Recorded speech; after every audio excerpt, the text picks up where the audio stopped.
secara kasat mata ikan laut dan ikan tawar ini kan sama-sama berenang, sama-sama bernafas dengan insang, sama-sama hidup di air.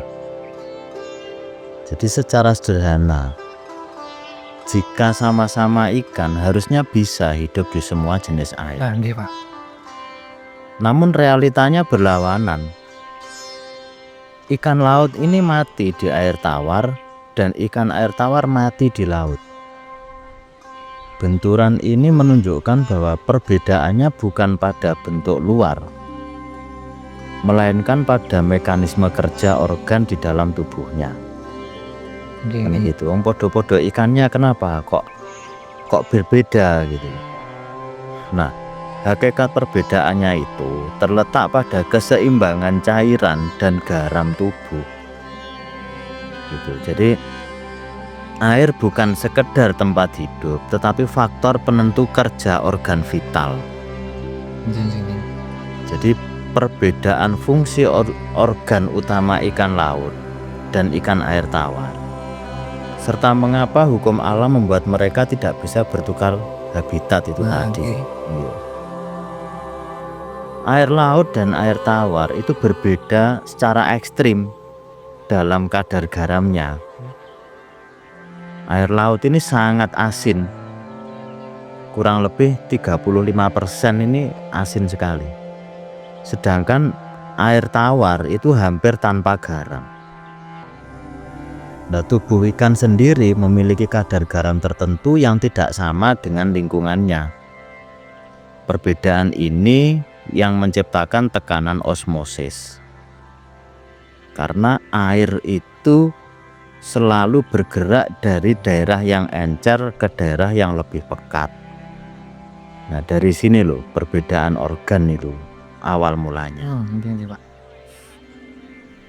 Insang walaupun sama, insang ikan laut ini aktif membuang garam yang berlebih karena memiliki sel klorida yang sangat berkembang. Jadi garam itu dipompa keluar tubuh. Karena itu air laut ini lebih asin dari tubuh ikan. Air yang keluar dari tubuh ikan secara alami. Makanya ikan laut ini beresiko dehidrasi. Makanya kalau orang banyak minum air laut itu bukan semakin seger tapi semakin haus. Sedangkan insangnya ikan air tawar itu menyerap garam. Sel klorida bekerja kebalikannya, dia memasukkan ion garam ke dalam tubuh, sehingga air terus masuk ke tubuh ikan ini secara osmosis, sehingga tubuh bisa kelebihan air. Jadi ikan air tawar itu memiliki perbedaan insang yang menyerap dan yang membuang. Itu tadi. Ginjalnya ikan laut itu ukurannya kecil, menghasilkan urin sedikit tapi sangat pekat. Kenapa? Ya, tujuannya menghemat air dan membuang garam itu. Kalau ikan air tawar ginjalnya lebih besar, menghasilkan urin banyak dan encer. Tujuannya untuk apa? Untuk membuang kelebihan air dan menyimpan garam. Makanya jika bertukar habitat tidak bisa, karena walaupun sama-sama ginjalnya tapi fungsinya berbeda. Yang satu berusaha untuk mengeluarkan garam, yang satu berusaha untuk mempertahankan garam itu tadi. Ikan laut minum air secara aktif, sedangkan ikan air tawar hampir tidak minum air sama sekali. Maka ikan laut itu kehilangan air terus-menerus, sementara ikan air tawar kelebihan air terus-menerus. Nah, ini sudah menjadi kebiasaan. Jadi memang habitatnya begitu. Jika air laut itu masuk, ikan laut itu masuk ke air tawar, air masuk ke sel, selnya bisa membengkak, bahkan bisa pecah, ya mati akhirnya. Jika air tawar dimasukkan ke laut, air keluar dari sel, sel menyusut, fungsinya ya rusak. Ini bukan soal adaptasi mental, tapi ini hukum fisika dan kimia. Bukan karena engkau kebiasaan kan ya bisa sendiri, tidak. Ini kaitannya dengan organ gitu loh. Ini kaitannya dengan organ. Jadi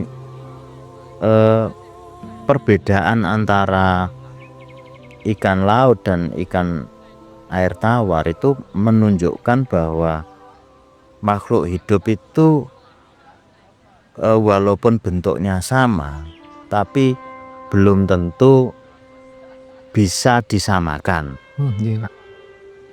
Walaupun bentuknya sama, organnya sama, punya insang, ya sama-sama hidup di air, tapi dari situ menunjukkan bahwa tidak sama. Ikan mati itu bukan karena airnya jahat, tapi karena memang lingkungannya tidak sesuai lingkungannya, Pak. Dan itu tidak bisa dipaksakan gitu. Ini nanti lama-lama bisa begitu ya? Ya tidak. Apakah rasa dagingnya ikan laut lebih enak, ikan air tawar tidak? Ya tidak. Ya sama-sama memiliki penggemarnya sendiri. Sama-sama memiliki penggemarnya sendiri, dan memang ya unik. Walaupun hewannya sama, habitatnya tapi berbeda. Kesanjange ikan air tawar niku saged damel indikator, Pak. Ya, gimana? Iya. Lek sanjange yang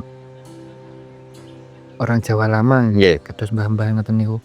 Lek ikannya hilang niku berarti airnya rusak.